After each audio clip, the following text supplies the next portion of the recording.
ಸರಿ ಗಮ ಮಮ ಗರಿ ಗಮ ಪದನಿ ಸರಿ ಧನಿ ಧನಿ ಧ ಸರಿ ಧನಿ ಸರಿ ಗರಿ ಸನಿ ರೆ ಸನಿ ಧನಿ ಸರಿ ಧ ಮಮ ಗರಿ ಧನಿ ರೆ ಸರಿ ದೋಂ ಧನ ಧನಿ ದೀಂ ದೋಂ ಧನ ದೀಂ ದೋಂ ಧನ ದೀಂ ದೋಂ ಧ ನಾ.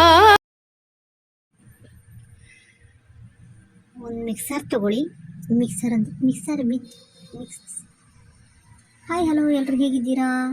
ಮಾಡ್ಕೊಳ್ಳೋದು ಹೇಗೆ ಅಂತ ನೋಡ್ಕೊಳ್ಳೋಣ ಬನ್ನಿ. ಸಣ್ಣ ಜಾರ್ ತೊಗೊಳ್ಳಿ, ಸ್ವಲ್ಪ ಅನ್ನ ತೊಗೊಳ್ಳಿ, ಚಿರೋಟಿ ರವೆ ತೊಗೊಳ್ಳಿ, ಓಕೆ. ಗಟ್ಟಿಯಾದ ಮೊಸರನ್ನ ತೊಗೊಳ್ಳಿ, ಹುಳಿ ಇರಬಾರ್ದು. ಸ್ವಲ್ಪ ನೀರನ್ನು ಹಾಕಿ, ಉಪ್ಪನ್ನು ಹಾಕಿ, ಓಕೆನಾ. 100 ರೂಪಾಯಿ kg ಅದು ಉಪ್ಪಿಗೆ.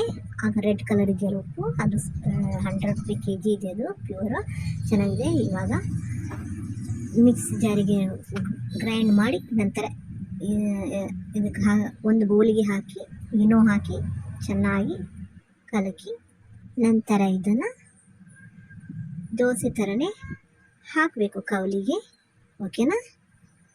ನೋಡಿ, ಆ ಕಡೆ ಈ ಕಡೆ ಮುಗುಚಿ ತೆಗಿಬೇಕು, ಚೆನ್ನಾಗಿ ಬರುತ್ತೆ ನೋಡಿ. ಅಂತ ಸ್ಪಾಂಜಿ ಇನ್ಸ್ಟೆಂಟ್ ಆದ ರೆಡಿಯಾಗಿರುವಂತಹ ಸ್ಪಾಂಜಿ ದೋಸೆ, ಓಕೆ. ನಿಮ್ಮ ಮನೆಯಲ್ಲಿ ಟ್ರೈ ಮಾಡಿ, ಇದೇ ಥರನೇ ಬರುತ್ತೆ, ತುಂಬ ಟೇಸ್ಟಿ ಕೂಡ ಆಗಿರುತ್ತೆ. ಟ್ರೈ ಮಾಡಿ ನೋಡಿ, ಈ ಥರ ತುಂಬ ಚೆನ್ನಾಗಿರುತ್ತೆ. ಕಾಯಿ ಚಟ್ನಿಯೊಂದಿಗೆ ಸೂಪರಾಗಿರುತ್ತೆ. ಕಾಯಿ ಚಟ್ನಿ ಆಗಿರ್ಬೋದು, ಅಥವಾ ಬಟಾಟೆ ಆಲೂಗಡ್ಡೆ ಪಲ್ಯ ಆಗಿರ್ಬೋದು, ಕಾಯಿ ಚಟ್ನಿ ಆಗಿರ್ಬೋದು. ಸೊ ನಿಮಗೆ ಯಾವ ಥರ ಬೇಕೋ ಆ ಥರ, ಓಕೆನಾ. ಯಾವುದ್ರೊಳಗೆ ಸೆಟ್ ಆಗ್ತೋ ನೀವು ಆ ಥರ ಮಾಡ್ಕೊಳ್ಳಿ, ಓಕೆನಾ.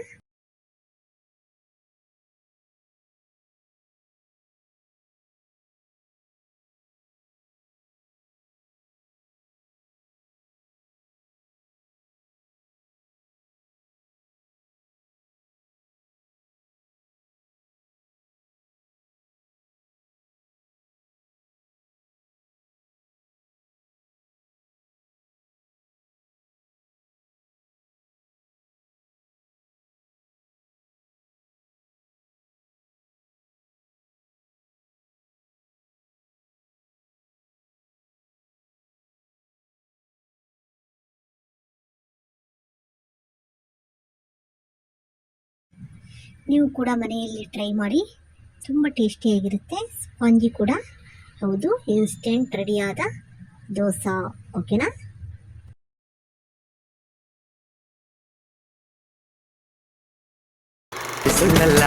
ಇನ್ನು ಕೈ ಕೆಸರಾದರೆ ಬಾಯಿ ಮೊಸರೆಂಬಾಗ ಅದು ನಮ್ಮ ಬಣ್ಣ. ಈ ಕಾಯಕವೇ ಕೈಲಾಸ